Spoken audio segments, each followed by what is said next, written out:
Imagine waking up bleeding and trapped in a rusty metal cage in the middle of a dark forest, with no memory of how you got there.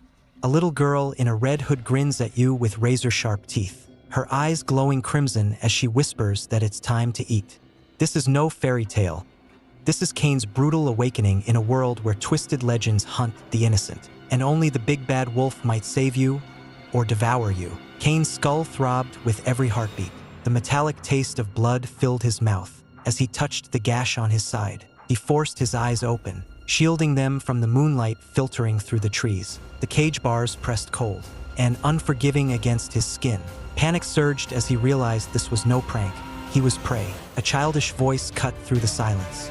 "Oh, Wolfie." He thinks he can pretend to sleep. The little girl in the red hood leaned close, her breath hot against his ear. Her smile stretched unnaturally wide, revealing fangs that glinted in the moonlight. "Silly man, I can hear your heartbeat." Her shadow wolf howled beside her, a monstrous silhouette that made Cain's blood run cold. He begged for release, but the demonic child only giggled and licked her teeth. "Bleed, oh bleed, a sight to see. Your crimson gift is pure glee." Blood from his wounds coated the bars as the wolf snapped at him. Just as she leaned in for a bite, an older voice interrupted. Granny Elspeth, white-haired and cloaked in crimson. She scolded the girl gently, like any loving grandmother, but her eyes burned with pure malice. The shadow wolf carried Cain's cage deeper into the forest toward a blood pentagram clearing, where 4 other prisoners waited in terror. The ritual began. 5 grandmas and their red-hooded charges chanted in unison, their voices rising into guttural howls that scraped across Cain's flesh like burning nails. Pain exploded through his body, hot needles piercing his limbs, crushing pressure on his chest. He screamed and battered the bars until his knuckles split, but the iron held firm. This was it. He was going to be sacrificed to whatever dark power these monsters served. Then the howls answered, not from the coven, but from the woods. Werewolves crashed the ritual in a storm of fangs and fury. One red-cloaked hunter with glowing orange eyes charged through the chaos. Cain seized the demonic girl's ankle through the bars, holding her steady as the hunter's axe severed her head in a fountain of black blood. The man kicked the corpse aside and smashed open Cain's cage. "Wake up, kid. You're still alive." The hunter, a Grimm, dragged Cain into the night. "Follow my orders, and you'll live to see another moonrise." They sprinted through the trees as screams echoed behind them. One prisoner was ripped apart by a twisted granny. Cain's side burned with every step, but stopping meant death. The Grimm sniffed the air like a predator, leading them in zigzags to evade pursuit. In a smaller clearing, shadow wolves attacked. The Grimm fought with brutal efficiency. Axe swings, bursts of flame from his hands, and raw strength that exploded one beast from the inside. Injured and bleeding, he told Cain to run. "I can't keep you safe anymore."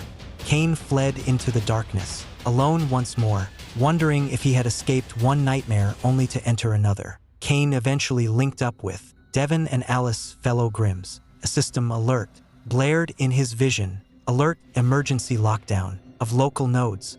Nexus, ley lines closed. Urgent, quest automatically accepted. Alert, new quest, acquired. Hunt the monster that threatens the Nexus. Eliminate all threats. Devon explained the grim reality. The Nexus node anchoring their portals was sealed. No portal magic would work until the threat was eliminated. They couldn't return to the Warren. Instead, they would head to the capital and seek the king's aid. Around the campfire, Cain reflected on his rapid leveling.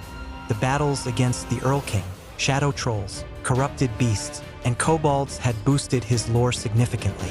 Devon inspected Cain's axe, noting its light head and poor maintenance. "When we're at the capital, we'll get you a new one.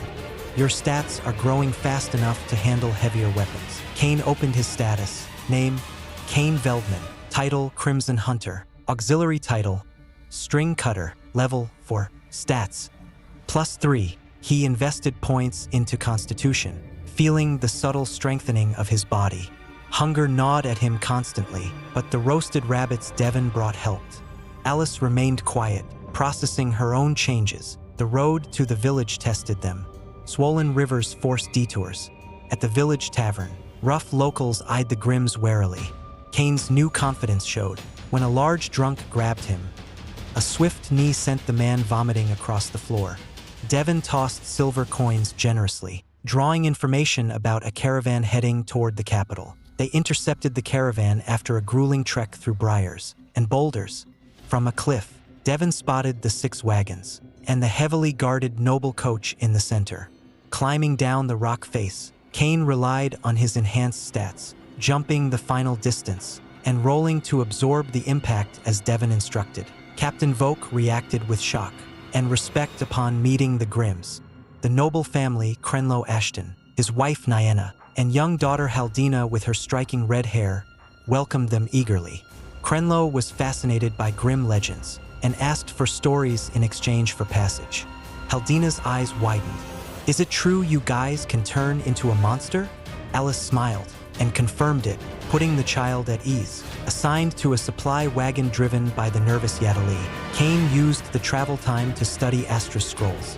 The letter from her encouraged him, reminding him of the dark world and the power of mana. He praktisett til leitt incantation kalla á lýsandi stjörnu. His fire-attuned mana repeatedly corrupted the spell, turning a simple glowing orb into unstable white-hot flames that spread like napalm. One accidental blast lit a tree branch, alarming the guards. After hours of meditation and struggle, Cain stabilized the spell, creating a warm, steady light. Devon and Alice tested it too. Cain explained his Ember Soul passive and how his mana felt like lava, hot, explosive, and wild. The experience deepened his understanding of his unique inheritance from Elias Ironheart. During a rest stop, Cain and Alice sparred with blunted axe edges. The fight was intense. Alice's reach and experience dominated early rounds, smacking Cain down with shaft strikes and kicks. But Cain adapted, using his superior speed and strength. In their fiercest clash, he nearly pinned her, knee striking and pressing her into the dirt. Blood flowed, crimson eyes glowing, but Cain held back from crossing the lethal line. Alice eventually reversed and pinned him, demanding he never quit. They were Grimms, the guards, and nobles watched in awe. Haldina stared at Alice's axe with pure hero worship. Captain Voke praised their ferocity and footwork. Later, Cain summoned Freki. The shadow wolf had grown massively, chest-high, powerfully built, with blazing orange eyes and flames within. Wolf. The bond felt stronger. Scouting with Freki, Cain discovered a bloated male corpse in the river, lower body missing, bearing a distinctive tattoo of a mountain with a cracked skull at its base. He reported the find to Devon, who noted how unusual tattoos were in the kingdom. The caravan rolled on toward the capital. Cain's powers grew, his wolf heritage awakening further, but the locked nexus and the unknown monster threatening it loomed. The tattooed corpse hinted at deeper dangers upstream. Whispers of blood, shadows, and ancient covens lingered in the air. As nights passed, Cain practiced more magic, sparred harder, and bonded with his growing summon. Devon remained the gruff mentor, Alice the fierce huntress sister-in-arms. Yet tension simmered. Alice's reaction to revelations about her brother Elias, the pack bond Cain felt, and the 5 stat points per level that set Cain apart. The road stretched long, filled with the scent of pine, horse sweat, and distant threats. Every bump in the wagon reminded Cain of his wounds.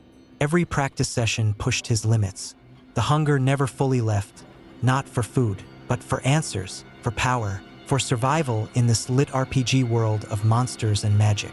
The caravan moves closer to the capital, but the nexus remains locked, and the mysterious monster hunts unseen. What secrets does the tattooed corpse hide? How will Cain's exploding magic and massive shadow wolf Freki fare when the next red-hooded terror emerges from the trees? The big bad wolf's legacy is awakening, but so are forces that could consume everything. The full paid chapters reveal the next brutal hunt, new levels, weapon upgrades, and the terrifying truth behind the emergency lockdown. Don't miss what happens when the wolves answer the call once more.